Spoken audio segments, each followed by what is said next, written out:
Julie has lived in a seniors village in Hobart for almost a year. But with the rent going up by $50 a week, she can no longer afford it. It was just out of the question for me. On an age pension, it left her with $300 a fortnight for living expenses.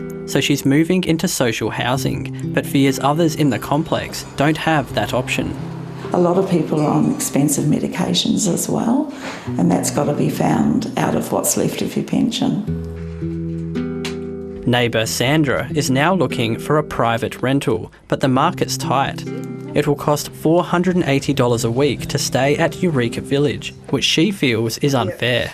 I worry about these people. I don't know where they'll go or what they'll do if they don't have families, and a lot of them don't have any family at all.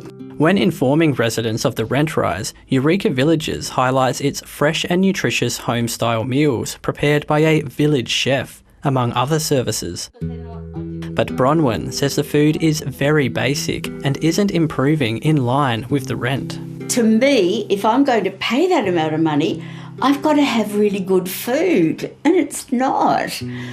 She was among 24 Eureka residents across Tasmania to complain to the Residential Tenancy Commissioner. So far, every complaint has been upheld, with the rent rise deemed unreasonable. The increase was reduced by $30. A couple of people said to me, "Oh, that's ridiculous, that won't work. You know, we can't, they reckon they'll get the rent down for us." Well, we've proved that we can. But only those residents who felt comfortable to complain will get the lower rent increase.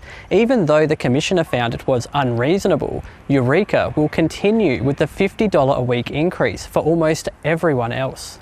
And it's not just the Eureka villages in Tasmania that are copping increasing rents.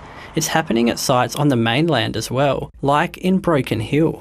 When you have those sort of rises and it's $100 a week over the couple of years, it means that something else has to not be bought. The increases are felt even more acutely in isolated rural communities. It allows institutions like Eureka to actually charge a significant amount of money with very little chance that people have the ability to move out.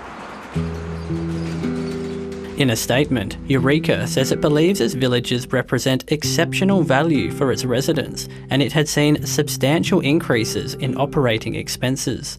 The company says it doesn't apply one-size-fits-all rent rises across Australia. Adam Holmes, ABC News.